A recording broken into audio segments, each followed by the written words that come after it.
New Atheists, which sort of summarizes this recent new movement. It's not that they were creating the market, it was just already there. And look at what happened. Look at all this hunger, this need for something other than the failed policies and practices of established religion. History has had its chance to prove that religion can make a difference, and it does make a difference, but it's not always good. And there are wonderful religious people within each of these groups that are really doing good things, but it's because they're humans. It's not because they're religious. It's not because they're a Baptist or a Catholic or a Muslim. It's because they're a human being. So these best-selling books is another evidence of something that's happening. And last year, a publisher came to me. I published a book in 1992 by the Freedom from Religion Foundation, Losing Faith in Faith, which tells my story. But it's an in-house book. It's published by a nonprofit group. There's no distribution. You can't find it in bookstores. It's in some libraries. People have bought some and put it in libraries. And it's just something that we sell to our members, and you can get it on our webpages, that kind of thing. But a commercial publisher came to me and said, you know, we want to get in on this atheist market too. So, you know, you can see it wasn't because they cared about atheism. They cared about making some money, right? And they said, could you polish up your book or rewrite a book for us? And so I did. I brought the story, because a lot has happened in the 16 years since then, and I brought the story up to date, and we changed the title. Now the title is Godless, How an Evangelical Preacher Became One of America's Leading Atheists. And there's some overlap. If you have Losing Faith in Faith, you'll find about 20, maybe 30% overlap, because it's the same story, which I'm going to tell you today. And wait, hold on a second.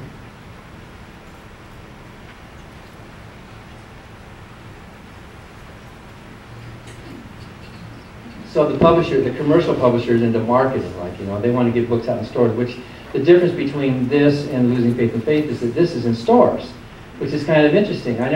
We even tried to find distributors before, and we couldn't. Nobody was interested. It was just sort of our own little movement kind of thing, you know.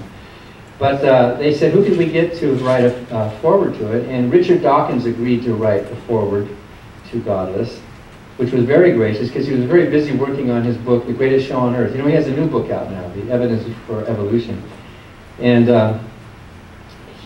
Dawkins wrote some interesting things about my book, and you can tell me if you think this is a compliment or not. Dawkins writes, Dan Barker is the most eloquent witness of internal delusion that I know. A triumphantly smiling refugee from the zany, surreal world of American fundamentalist Protestantism. Dan was not just a preacher. He was the kind of preacher that you would not want to sit next to on a bus.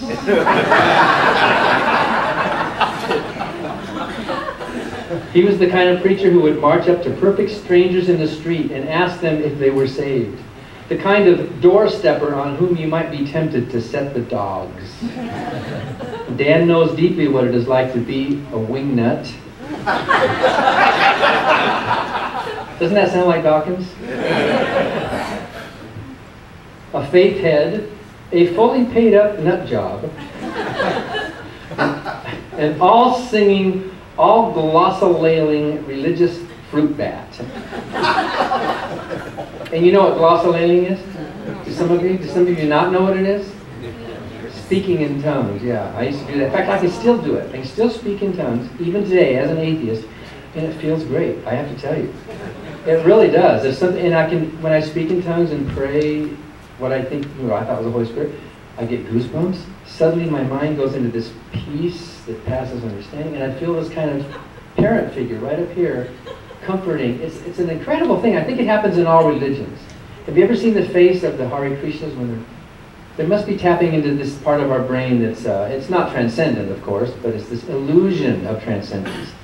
And we're not all that same way, by the way. Some of you, I think it's just part of the natural distribution of human characteristics, that some of us are going to be more nutty than others.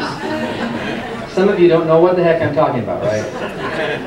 And in fact, my wife and some of my other atheist friends think that we religious people were just faking it, right?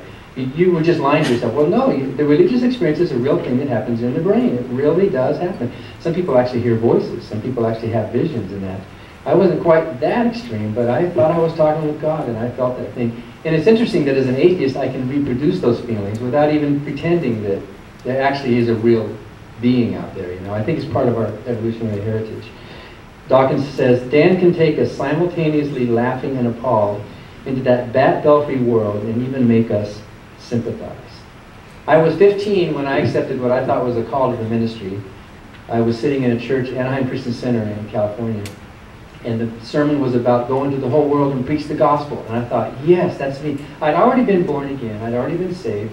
I confessed my sins. I accepted Jesus Christ as my personal Savior. I asked Him into my heart to make me that new creature, and I believed by faith that if I died right then, I was going to go to heaven. I knew that. I believed that, right? That was a given.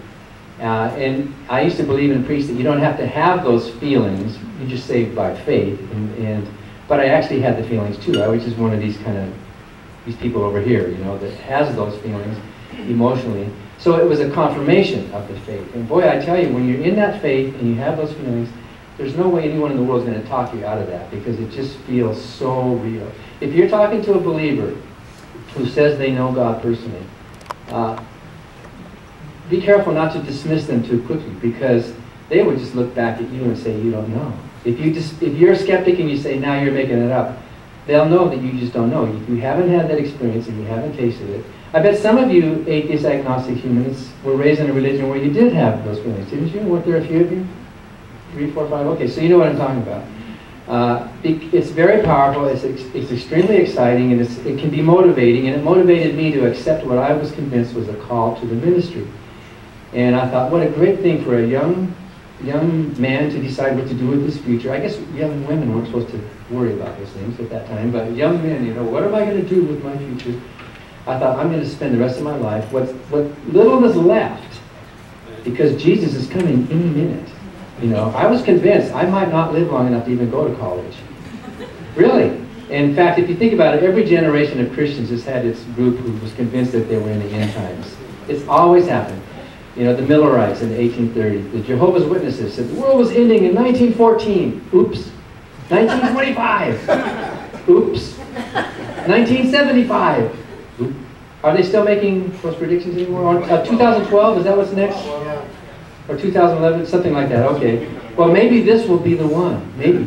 Even Jesus and Paul, even Jesus said there are some here that won't taste death until you see the kingdom coming, you know.